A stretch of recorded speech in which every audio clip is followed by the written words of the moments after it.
Hello students, welcome back to the next video of business study. ये है class 12 के ऊपर controlling chapter, fifth last function of management that is controlling के ऊपर next video. और इस वीडियो में हम लोग बात करने वाले हैं relation between planning and controlling के ऊपर। हालांकि इस बार ड्यू टू कोविड-19 ये टॉपिक सब्जेक्ट से एलिमिनेट, सिलेबस से एलिमिनेट हो चुका है, बट कहीं ना कहीं आपके कॉन्सेप्चुअल अंडरस्टैंडिंग को लेकर या फिर आपको अगर फ्यूचरिस्टिक होकर बात करें तो ये टॉपिक भी बहुत बड़ा रोल प्ले करता है। तो इस टॉपिक को कवर तो करेंगे, बट इस टॉपिक से आपका एग्जामिनेशन में 2021 के एग्जामिनेशन में, सीबीएसई 2021 के एग्जामिनेशन में नहीं आने वाला, आने वाले एग्जामिनेशन में आएगा फिर। ठीक है, तो चलिए शुरू करते हैं। तो आज हम लोग डिस्कस करने वाले हैं relation between planning and controlling. बहुत ही आसान टॉपिक है और आज सिर्फ यही एक टॉपिक डिस्कस करेंगे और कुछ नहीं। Relation between planning and controlling. तो सबसे पहला आपका कह रहा है planning and controlling are inseparable twins of management, है ना।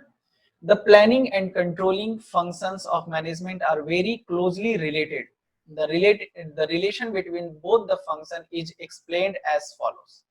और बहुत ही क्लोजली रिलेटेड है और इससे क्वेश्चंस भी आते थे, बट फिलहाल आपको इस टॉपिक से अब क्वेश्चन नहीं आएगा आपके एग्जामिनेशन में। सबसे पहला कह रहा है नेचर एंड कॉन्सेप्ट। अच्छा, ये टॉपिक इसलिए भी हम पढ़ा रहे हैं क्योंकि आने वाला जो टॉपिक है ना वो हाईली रिलेटेड है इसी से। अगर ये आपको अच्छे से समझ में आ गया तो आने वाला जो टॉपिक है कंट्रोलिंग प्रोसेस वो आपको इजिली समझ में आ जाएगा। ठीक है, तो इसलिए भी ये बहुत इंपॉर्टेंट हो जाता है। तो कनेक्टेड टॉपिक है बाबू, आप इसको स्किप नहीं कर सकते हो। तो नेचर एंड कॉन्सेप्ट का पहली बात कर रहा, तो बाबू आप प्लानिंग का भी नेचर एंड कॉन्सेप्ट जानते हो एंड कंट्रोलिंग का भी नेचर एंड कॉन्सेप्ट जानते हो। प्लानिंग क्या होता है? Planning bridges the gap between where we are and where we want to reach. It state that what is to be done, how is to be done, when is to be done, by whom is to be done, है ना। यही आपका क्या है planning का definition, and planning भी यही बात इसी के बारे में बात भी करता है। तो planning is the basic function of every enterprises. As planning we decide as in planning we decide what is to be done, how is to be done, when is to be done, by whom is to be done. Planning bridges the gap between where we are and where we want to reach. And controlling की बात करें तो controlling का मतलब क्या होता है? एक एक्यूरेसी स्टैंडर्ड मेंटेन करना, यानी कि जिस तरीके से प्लान बनाया गया उस तरीके से प्लान में काम हो. The controlling means keeping a check that everything is in accordance with the plan, and if there is a deviation, taking preventive measure to stop that deviation. अगर किसी भी तरीके का डेविएशन है तो उस डेविएशन को प्रिवेंटिव मेजर्स लेके रेक्टिफाई करेंगे, ये कंट्रोलिंग. तो कंट्रोलिंग में बेसिकली आपको पता है अच्छे से कि हम लोग actual performance and plan performance को कंपेयर करते हैं और ये इवेलुएट करते हैं कि किसी भी तरीके का डेविएशन है कि नहीं, और अगर डेविएशन है तो प्रिवेंटिव मेजर्स लेके उसको रेक्टिफाई करने का कोशिश करते हैं. So the meaning of controlling make it clear that controlling function is undertaken from the right and timely implementation of plan. अब जैसे ही आप मीनिंग समझे कंट्रोलिंग का तो आप यहाँ पर देख पा रहे हो, जब तक प्लानिंग नहीं होगा ना आप कंट्रोलिंग कर ही नहीं पाओगे. जब तक प्लानिंग नहीं होगा आप कंट्रोलिंग नहीं कर पाओगे. जैसे देखिए सेकेंड पॉइंट क्या कह रहा है, planning and controlling are interdependent and interlinked. ये पॉइंट क्या कह रहा है, बहुत इंपॉर्टेंट है. प्लानिंग जो है इंटरडिपेंडेंट भी है और इंटरलिंक्ड भी है, एक दूसरे पे डिपेंडेंट है और एक दूसरे से जुड़ा हुआ भी है. सर कैसे सर? अब जैसे बताओ, कंट्रोलिंग करने के लिए हम आपको क्या बताएं, हम जो प्लान किए थे कंट्रोलिंग में क्या करते हैं, एक मैनेजर जो प्लान है प्लान के अकॉर्डिंग एक्चुअल वर्क हो रहा है कि नहीं ये कंपेयर करते हैं, है कि नहीं. तो उसी तरीके से अब ये बताओ, जब आप प्लान ही नहीं बनाए हो तो क्या एक्चुअल वर्क को इवेलुएट करोगे तो क्या आपको पता चलेगा कि सही जा रहे हैं कि नहीं. जैसे आप 100 यूनिट का आउटपुट का टारगेट रखे और 100 यूनिट प्रोड्यूस भी हो गया, तो टारगेट था प्लान था 100 और 100 यूनिट अचीव भी हो गया, तो कहीं ना कहीं देख रहे हैं प्लान्ड और एक्चुअल दोनों बराबर है, तो आपको लग रहा है कि चलो भाई कंपनी एकदम स्मूथ काम कर रहा है, सब कुछ सही है, सब कुछ चंगा है। मगर ये टारगेट ही नहीं रहता। ये जो टारगेट आप फिक्स किए हो 100 का, ये जो प्लान बनाए 100 का, वो रहता ही नहीं। तो आप कैसे डिसाइड करते कि आप सही ट्रैक पे हैं? जैसे मान लीजिए आप एग्जामिनेशन दिए, और आप मेहनत जितना किए, आपके मेहनत के अकॉर्डिंग आपको लगता है कि आपका 90 प्लस आना चाहिए। कितना आना चाहिए? 90 प्लस। मगर जब ये आपका क्या है, प्लान क्या है कि आपको इतना अच्छा मेहनत जो किए हैं आपका 90 प्लस आना चाहिए। मगर जब एक्चुअल रिजल्ट आया तो आपको मात्र 82% मिला। और जब कॉपी भी वेरीफाई की तो देखिए सब जगह सही है, मगर मतलब हम जहाँ पे गलती किए बस वहीं पे मार्क्स कटा है, मतलब किसी भी तरीके का डिस्क्रिमिनेशन नहीं है। तो तुमको समझ में आ गया कि भाई कहीं ना कहीं प्रॉब्लम है और मेहनत करना पड़ेगा तब 90 हिट होगा। ठीक है, डेविएशन कितना है? तो 8% का डेविएशन है। तो अगर ये आप प्लान बनाते ही नहीं, ये 90% का प्लान बनाते ही नहीं, तो क्या ये 82% को इवेल्युएट कर पाते? क्या आपको समझ में आता कि 82% मेरे लिए सही है कि गलत है? नहीं समझ में आता, क्योंकि आप एक बेंचमार्क बनाए हुए हैं, एक बेंचमार्क बना लिए 90% का, और इससे कंपेयर किए तो आपका आया 82%। तो आप देख रहे हैं यहाँ पे डेविएशन है। तो कहीं ना कहीं कंट्रोलिंग जो है प्लानिंग से लिंक्ड होता है। अगर आप प्लानिंग किए नहीं हो तो कंट्रोलिंग आप नहीं कर पाओगे, और कंट्रोलिंग कर भी रहे हो तो आपको पता नहीं चलेगा कि ये जो आउटपुट लेवल है, ये आउटपुट लेवल सही है कि गलत है। बात समझे? अगर हम सेल्स मैनेजर हैं और हर बंदे को टारगेट नहीं दिए, मेरे अंडर में 50 इंप्लॉय काम करता है और सारे इंप्लॉय को सेल करने का काम दिया गया, मगर हम टारगेट फिक्स किए ही नहीं है, 1 यूनिट बेचो, 2 यूनिट बेचो, मत बेचो, कुछ फर्क नहीं पड़ता, तो हम कंट्रोलिंग नहीं कर पाएंगे। हमको पता ही नहीं चलेगा कि डायरेक्शन, सही डायरेक्शन में काम हो रहा है कि नहीं। मगर अगर हम टारगेट फिक्स करके रखें, हम अपने हर एग्जीक्यूटिव को, हर सेल्स पर्सन को हम टारगेट दिए कि भाई तुमको 10 यूनिट महीने का बेचना है, तो 1 महीने में इवेलुएट करेंगे। कोई वर्कर 10 बेचेगा, कोई 12 बेचेगा, कोई 9 बेचेगा। अगर 9-10 बेच रहा तब तो ठीक है, मगर कोई 5 बेचा है और 4 बेचा है, तो हम देख लेंगे ना कि कहीं ना कहीं यहाँ पे प्रॉब्लम है। ठीक है, तो कंट्रोलिंग और प्लानिंग दोनों एक दूसरे से क्या होता है, इंटरलिंक। बिना प्लानिंग के आप कंट्रोलिंग नहीं कर सकते। ठीक है, और कहीं ना, ठीक है, चलिए आगे बढ़ते हैं, देखते हैं क्या बोल रहा है।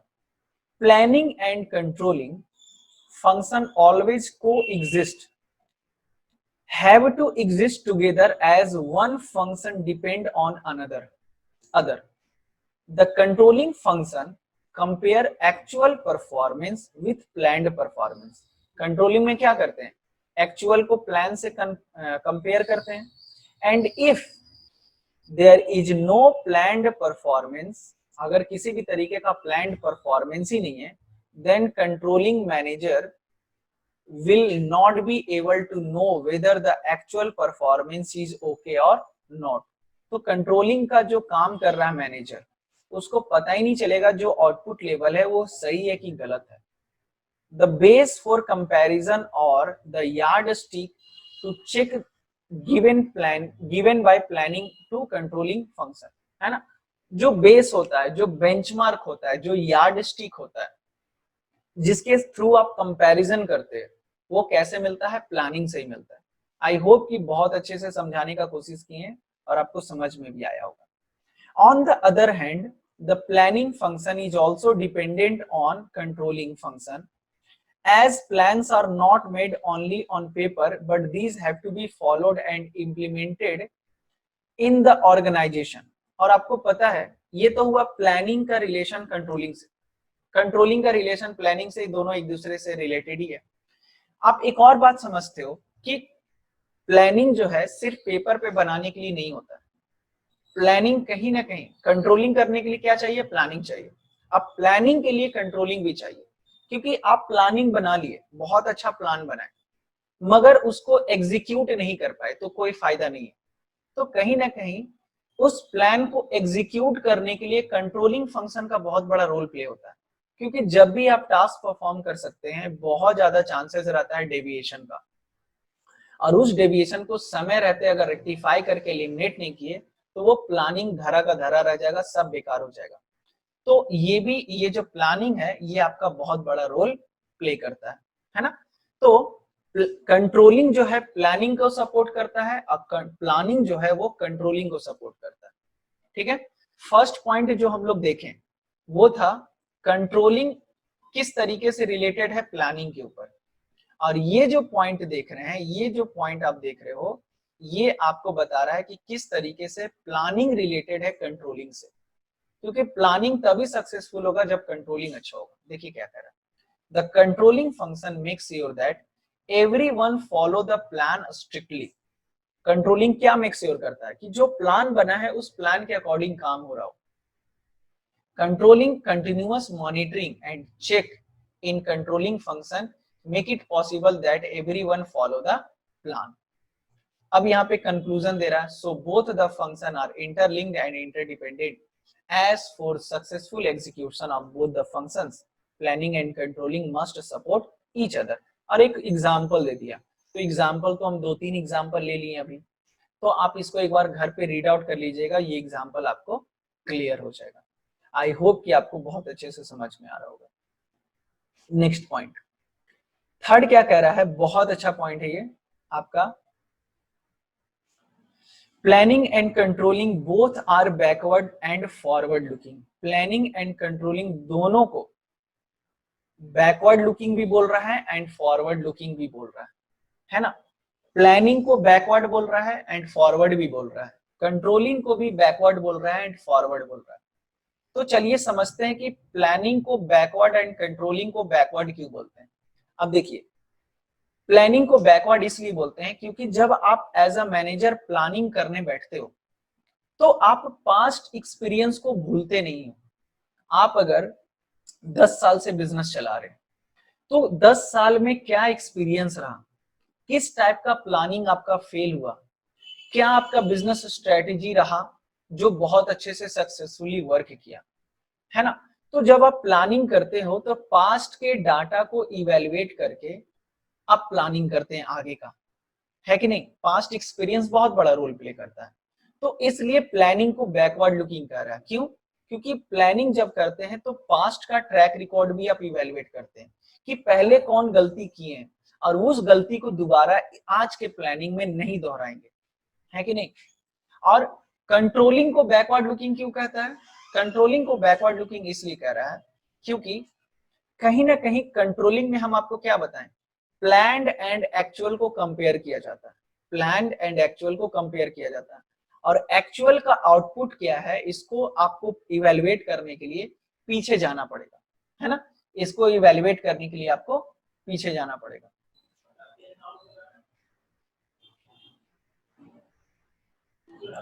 तो planning and controlling both backward and forward में आपको अभी तक क्या बताया कि प्लानिंग को बैकवर्ड क्यों बोलते हैं। बैकवर्ड इसलिए बोलते हैं क्योंकि पास्ट एक्सपीरियंस को देख के हम इवेलुएट करते हैं और उसको इवेलुएट करके हम अपना आगे का प्लान बनाते हैं। फिर कंट्रोलिंग को बैकवर्ड इसलिए बोलते हैं क्योंकि आपको क्लियर होना चाहिए कि कंट्रोलिंग में एक्चुअल जो आउटपुट आया उसको इवेलुएट करते हैं और एक्चुअल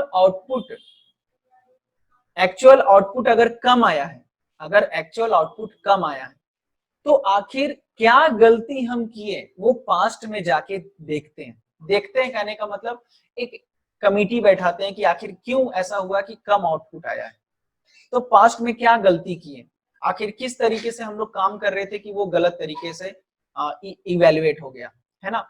तो इसलिए आप देख रहे हो कंट्रोलिंग में कंट्रोलिंग को बैकवर्ड लुकिंग क्यों कह रहे हैं, क्योंकि जो एक्चुअल आउटपुट आता है अगर उसमें कोई गड़बड़ी है तो उनके पीछे का रीजन फाइंड आउट करने के लिए आपको पीछे झांकना पड़ता है। अब पीछे इसका मतलब ये नहीं कि उलट जाना, पीछे कहने का मतलब होता है कि आप जो काम किए हैं उस काम को इवेलुएट, जो कर चुके हैं उसको इवेलुएट करना। जैसे बोलते हैं ना कि आपको कोई गलती का सजा मिला, जैसे या फिर आपका कोई स्टूडेंट है उसका मार्क्स बहुत कम आया, बोला सर बहुत कम आया, तो हम बोले बाबू याद नहीं है पीछे तुम क्या करते थे क्लास में, नौटंकी या फिर ढंग से बोलते थे, पढ़ने के लिए पढ़ते नहीं थे, होमवर्क नहीं बनाते थे, तो पीछे देखो क्या किए थे। दैट इज वाई आज के डेट में एक्चुअल जो आउटपुट है वो तुम्हारा ये है। तो कंट्रोलिंग को बैकवर्ड लुकिंग क्यों बोलते हैं, क्लियर है, और प्लानिंग को भी बैकवर्ड लुकिंग क्यों बोलते हैं, ये भी क्लियर है। अब कंट्रोलिंग को फॉरवर्ड लुकिंग क्यों बोलते हैं? कंट्रोलिंग को फॉरवर्ड लुकिंग इसलिए बोलते हैं कि जो गलती हम किए, अगर एक्चुअल आउटपुट कम आया, तो जो गलती की है उसके कारण डेविएशन हुआ, तो वो डेविएशन का जो रीजन था उसको आइडेंटिफाई करके ये मेक श्योर करना कि आगे वो डेविएशन ना हो और आगे ये गलती ना दोहराए। तो कहीं ना कहीं डेविएशन के जो कारण थे उसको रेक्टिफाई करके एलिमिनेट करना और ये मेक श्योर करना कि फ्यूचर में ये गलती ना दोहराएं, इसलिए हम कहते हैं कंट्रोलिंग जो है वो क्या है, फॉरवर्ड लुकिंग है। बहुत ही इंपॉर्टेंट टॉपिक है ये, ध्यान से समझना। प्लानिंग को फॉरवर्ड लुकिंग क्यों बोलते हैं? प्लानिंग को फॉरवर्ड लुकिंग इसलिए बोलते हैं क्योंकि प्लानिंग में ऑब्वियस सी बात है, हम लोग फ्यूचर की बात करते हैं, कहाँ जाना है, कहाँ पहुंचना है, क्या करना है। तो प्लानिंग फॉरवर्ड लुकिंग क्यों बोलते हैं, ये इसमें दिक्कत नहीं होना चाहिए। एक बार फिर से शॉर्ट में रिपीट कर रहे हैं, एकदम ध्यान से समझना अगर कनेक्ट नहीं कर पाए हो तो। प्लानिंग को बैकवर्ड लुकिंग इसलिए बोलते हैं क्योंकि हम लोग पास्ट एक्सपीरियंस को ध्यान में रखते हुए हम लोग आगे का प्लान बनाते हैं, आगे का फीडबैक, पीछे का फीडबैक देखते हुए हम आगे का प्लान बनाते हैं। मगर बैकवर्ड क्यों बोलते हैं कंट्रोलिंग को? क्योंकि इसलिए क्योंकि एक्चुअल आउटपुट जो आया, अगर उसको इवेल्युएट करना है तो आपको, है ना, या फिर एक्चुअल आउटपुट कम आया, तो कम आया तो आखिर कम आने का रीजन क्या था, ये आप पीछे जाके इवेल्युएट करते हैं। यानी कि पास्ट में जो आप काम कर चुके हैं, पास्ट में जो आप काम कर चुके हैं उसको आप इवेल्युएट करते हैं। तो इसलिए आप कंट्रोलिंग को क्या बोल सकते हो, बैकवर्ड लुकिंग। कंट्रोलिंग को फॉरवर्ड लुकिंग क्यों बोलते हैं? क्योंकि इसलिए क्योंकि जो गलती दोहराए हैं, जो गलती किए हैं, उस गलती को दोबारा ना दोहराएं, और जो भी डेविएशन का रीजंस था उस रीजंस को रेक्टिफाई करके ये मेक श्योर करे कि आगे ये गलती ना दोहराएं। इसलिए कंट्रोलिंग फॉरवर्ड लुकिंग है। और प्लानिंग को फॉरवर्ड लुकिंग क्यों बोलते हैं? क्योंकि bye planning is always futuristic. Planning हम लोग हमेशा प्रेजेंट और फ्यूचर का ही करते हैं। अभी क्या चल रहा है उसका भी प्लानिंग करते हैं और आने वाले समय का भी प्लानिंग करते हैं। पास्ट का कभी भी प्लानिंग नहीं होता। ठीक है, तो चलिए देखते हैं, अब इसको रीड आउट करते हैं लाइन बाय लाइन ताकि आपको और अच्छे से समझ में आ जाए। Controlling is backward looking because, backward looking क्यों है? Postmortem of past activity the manager look back to the previous year performance to find out the deviation from the standard planning is also, है ना, sorry, standard planning is also backward looking. देखिए क्या कह रहा है, एक बार फिर से रीड कर रहे हैं। Controlling is backward looking because like a postmortem of past activity the manager look back to the previous year performance to find out the deviation, है ना, to find out the deviation. Manager क्या करता है, पीछे की activity को evaluate करता है। Standard planning is also backward looking because, planning को भी बैकवर्ड बोल रहा है, क्यों? क्योंकि planning is guided by past experience and feedback report by the controlling function. क्योंकि प्लानिंग जो है वो गाइडेड, प्लानिंग बनाने वक्त हम लोग पास्ट एक्सपीरियंस को बहुत ध्यान में रखते हैं। ठीक है, इसलिए इसको बैकवर्ड लुकिंग बोल रहा है। Planning is forward looking because plans are prepared for future. It involves looking in advance and making policy for maximum utilization of resources in future, है ना। हम प्लानिंग को फॉरवर्ड लुकिंग क्यों बोलते हैं? क्योंकि यहाँ पे फ्यूचर की बात करते हैं हम लोग। एंड कंट्रोलिंग को फॉरवर्ड लुकिंग क्यों बोलते हैं? Because controlling does not end only by comparing, comparing करके खत्म नहीं होता पास्ट एक्सपीरियंस विथ स्टैंडर्ड मतलब plan.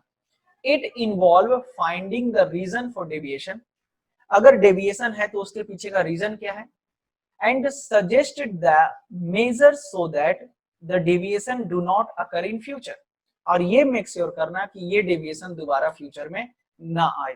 This statement that planning is forward looking and controlling is backward looking is only the partially correct as planning and controlling are both forward looking as well as backward looking, है ना। आपको clear होगा, I hope कि आपको ये सारी point जो है वो अच्छे से क्लियर हुई होंगी।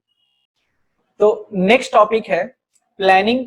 अभी तक हम लोग जो कंपैरिजन है प्लानिंग एंड कंट्रोलिंग के ऊपर, वो टोटल आपका 4 कंपैरिजन है। सबसे पहला आपका नेचर के हिसाब से, नेचर एंड कॉन्सेप्ट के हिसाब से। दूसरा है planning are interdependent and interlinked.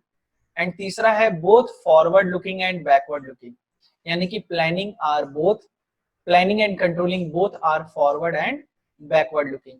And last है आपका planning is perspective whereas controlling is evaluative.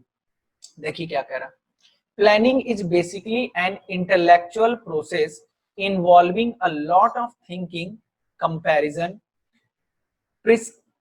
है ना, to prescribe a particular course of action for achieving the objective। Planning को पर्सपेक्टिव बोल रहा है। पर्सपेक्टिव कहने का मतलब, पर्सपेक्टिव अलग अलग टर्म के लिए अलग अलग जगह पे अलग अलग यूज करते हैं। जैसे एक होता है पर्सपेक्टिव, मतलब आपका सोचना कि आप इसको किस पर्सपेक्टिव से देखते हैं। जैसे कोई कांड हुआ, जैसे विकास दुबे का मर्डर हो गया, विकास दुबे इनकाउंटर में मराया, तो हर इंसान का अपना अपना पर्सपेक्टिव है इसके ऊपर, है ना, इसके ऊपर हर लोगों का अपना अपना पर्सपेक्टिव है। तो वो पर्सपेक्टिव की बात यहाँ पे नहीं हो रही। प्लानिंग इज अ पर्सपेक्टिव कहने का मतलब, इसलिए पर्सपेक्टिव इसको बोल रहा है क्योंकि यहाँ पर हम लोग प्लानिंग जब करते हैं तो ये एक इंटेलेक्चुअल प्रोसेस है जहां पर हम लोग lot of thinking, lot of comparison, lot of evaluation, lot of data gathering करते हैं एंड देन जाके कोई गोल डिसाइड करते हैं एंड उस गोल को अचीव करने के लिए क्या स्टेप्स होगा ये भी डिसाइड करते हैं। इसलिए कह रहा है planning is a perspective, whereas controlling is evaluative. Controlling को इवैल्यूएटिव बोल रहा है, इसलिए इवैल्यूएटिव बोल रहा है क्योंकि हम यहाँ पे इवैल्यूएट करते हैं एक्चुअल एंड प्लान्ड को, और ये देखते हैं कि जिस डिजायर्ड डेस्टिनेशन पे पहुंचना चाहते थे, जिस डिजायर्ड आउटपुट को चाहते थे, क्या वो आउटपुट आया कि नहीं। तो कहीं ना कहीं यहाँ पे क्या होता है, इवैल्यूएशन होता है। तो controlling on the other hand evaluate और check whether the desired course of action is followed और नॉट। मतलब जहां पहुंचना चाहते हैं वहां पहुंचे कि नहीं, कंट्रोलिंग से हम लोग ये मेक श्योर करते हैं। तो कंक्लूजन की बात करें तो planning and controlling can not be separated. अभी ये जो 4 स्टेप पढ़े, इन चारों से आपको समझ में आ रहा होगा कि कंट्रोलिंग एंड प्लानिंग जो है कभी भी सेपरेट नहीं हो सकता। These two are supplementary function which support each other। Supplementary किसको बोलते हैं, जो एक दूसरे के साथ यूज होता है। जैसे पेन एंड इंक, है ना, पेन एंड इंक, एक butter and bread, bread and butter, bread and jam, ठीक है, ये सब क्या है, सप्लीमेंट्री टू ईच अदर है। These two supplementary functions are support each other for the successful implementation of both the function। Planning make controlling effective and efficient, whereas controlling improved future planning। I hope कि ये बहुत छोटा topic और बहुत easy topic जो syllabus से हटाया वो आपको अच्छे से समझ में आ गया होगा। ऐसा नहीं है कि नेक्स्ट ईयर ये सिलेबस में नहीं रहेगा, सिर्फ इस साल के लिए ये हटाया गया, अगले साल ये सिलेबस में रहेगा, यानी कि 2021 के एग्जामिनेशन में इससे क्वेश्चन नहीं आने वाला। तो फिलहाल आज के क्लास में बस इतना ही। आज के क्लास में हम लोग relation between controlling and planning पढ़े, 4 स्टेप्स पढ़े, बस ज्यादा नहीं। तो फिलहाल नेक्स्ट हम लोग स्टार्ट करेंगे नेक्स्ट क्लास में ऑर्गेनाइजिंग प्रोसेस। तो फिलहाल इस वीडियो में बस इतना ही। Thank you so much, bye bye, take care.